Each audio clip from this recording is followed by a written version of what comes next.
Now let's look at a special type of two-dimensional motion called projectile motion. So we have projectile motion here. So let's say that we have the sailboat moving along in the water, and there's a guy up here, and he has his binoculars, and he drops them down below. Now, depending on our reference frame, the motion looks different.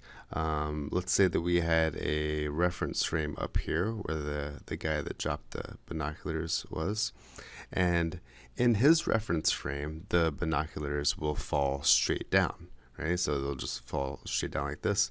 They'll end up down here directly below him as well. And this is because he was moving in the horizontal direction with the boat and with the binoculars. And so we would just have, in this frame of reference, we would just have free fall, right? But then let's change it up and say that we had a coordinate system placed on an observer on the shore. Now, because this observer is not moving with the sailboat, he is going to see the binoculars moving along in the horizontal direction, as indicated by this arrow here, as well as falling in the vertical direction. And so these two motions put together, this horizontal movement and this vertical movement together, are what we call projectile motion. And projectile motion really just comes down to solving kinematic equations that we've looked at before, just together, both in the x and the y direction. And so our assumptions, anytime that we see a projectile launched or projectile motion or something like that, we assume that in the vertical direction it's in free fall. So we have our assumptions here. We assume that in the vertical direction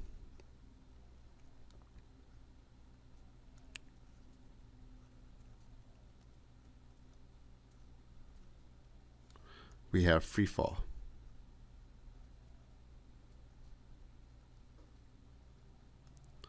So this means that our acceleration is strictly due to gravity. So the acceleration in the y direction or in the vertical direction, I'll give us a coordinate system here so that positive x is to the right and a positive y is upwards.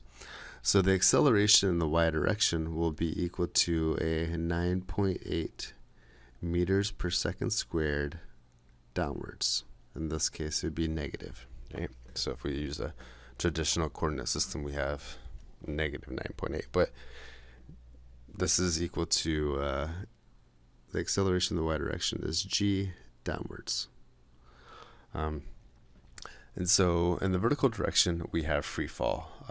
In this case here, it'll just be falling from rest, but we could actually have it launched, and then it becomes free fall conditions after initially being launched. And then in the horizontal direction,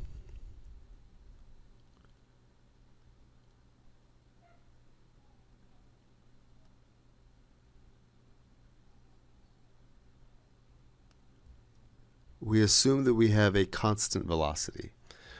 So we assume that there's no wind resistance. Basically, this free fall is coming from ignoring rotation of the Earth, proximity of the Earth, and wind resistance.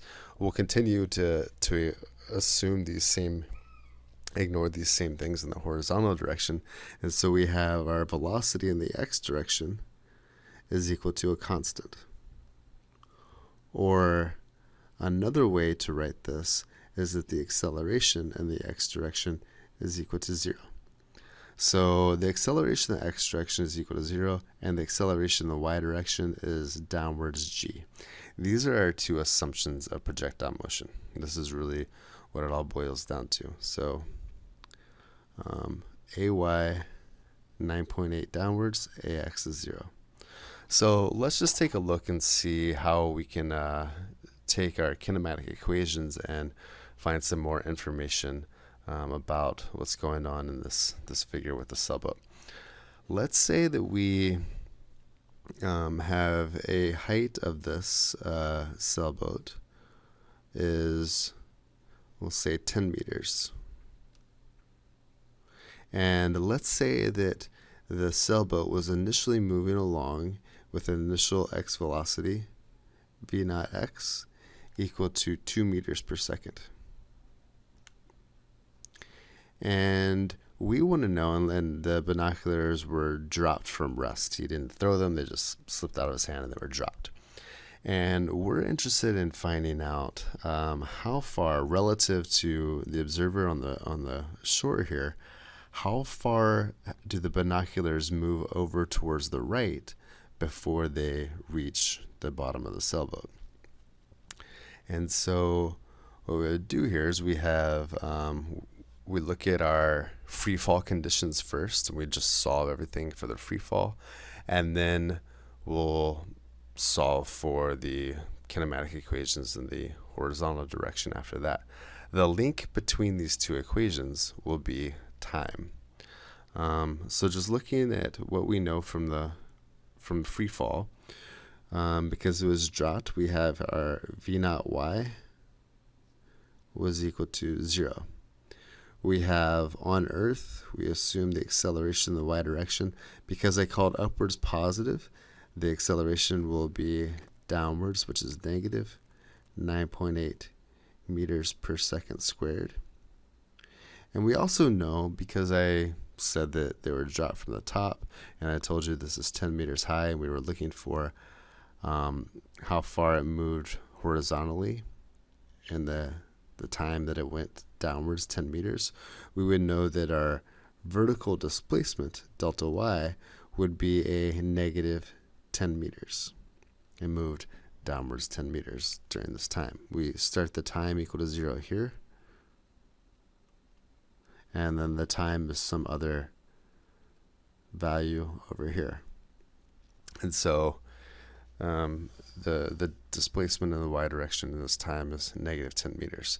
So we have this information. This is all in our y direction. In the x direction, we know that we have v naught x is equal to 2 meters per second. And we know the acceleration in the x direction because we assume projectile motion. This is 0 meters per second squared. And what we want to find is the displacement in the x direction. How far did it move horizontally before it hit the bottom of the boat? And so what we'll do is, this is a system of equations. We'll take this information, we'll write one kinematic equation, we'll take this information, we'll write another kinematic equation, and we'll solve the system for these two equations. So let's do that. So this information, we're interested in, maybe I'll write this equation first. We have delta x is equal to v naught xt plus 1/2 ax times time squared. Now, we don't have time, and we're looking for delta x, so it may look like we can't solve this. But the one thing that is constant between both the vertical direction and the horizontal direction is the time. So we can use our free fall conditions to find the time, then plug it into the equation for the horizontal motion. So our equation up here that relates displacement, acceleration, velocity, and time, we could use delta y equals v naught yt plus 1/2 ay times the time squared. You see that we're actually using the exact same equation. Both of these equations are the same, or the same form anyway, but they're using different variables because they have, we're looking at different directions, right? This one is in the vertical, this one is in the horizontal. We can't interchange any of these. I can't put any x values in this first one, and I can't put any y values in this next one.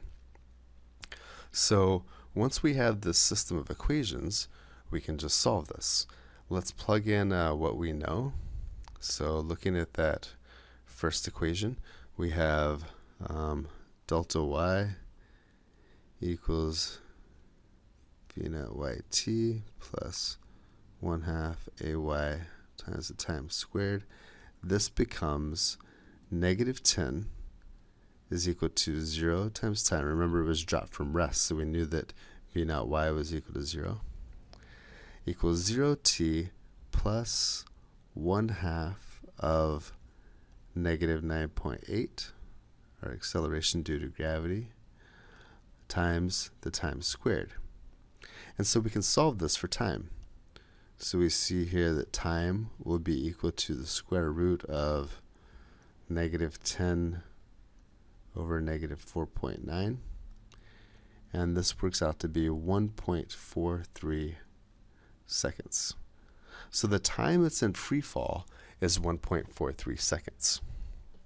And the time that it's in free fall is going to be exactly the same as the time that it moves over horizontally. So we can use this time and we can plug it into our equation for the horizontal motion. So doing that, we then have delta x is equal to v naught xt plus 1/2 ax times the time squared becomes delta x is equal to our starting velocity in the x direction. Our velocity in the x direction was actually constant, and we said it started out at 2 meters per second. So this is equal to 2 times the time that we found in the first equation in the free fall conditions, 1.43 seconds, plus 1/2 times our acceleration is 0 because we assume projectile motion, and then times the 1.43 squared. And so we see here delta x is equal to 2.86 meters. So in this time that the binoculars fell from the top of the mast there, they would have moved over 2.86 meters. And this all occurred in a time of 1.43 seconds. Of course, we could have given a little bit different conditions. I could have said that the binoculars were thrown downwards, in which case v naught y would have not been 0, or they were thrown upwards. Or I could have even had them thrown at an angle.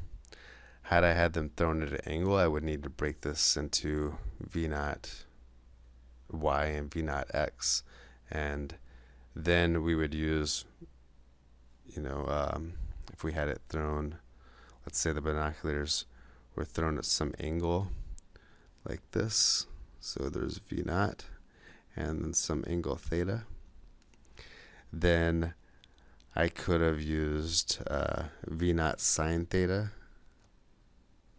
for my v naught y, and I would have used v naught cosine theta plus the boat was already moving 2 meters per second, so plus another 2 meters per second, and this would have given me the initial horizontal velocity of the binoculars. So really, projectile motion isn't anything new. The trick to it is to recognize that all we're doing is we're solving a vertical motion and a horizontal motion entirely independent of each other. One does not dictate the other. The only link between them is the time. The time it's in the air would be the time it moves over horizontally. So the time will be the same in both equations, but that's the only thing that that links up between the two, and that's why we don't put x and y subscripts on the time. Everything else has, everything in here has an x. Delta x, v naught x, ax, delta y, v naught y, ay. All of these have subscripts to denote their particular directions. Time, however, does not have a subscript on it because it links up between the two.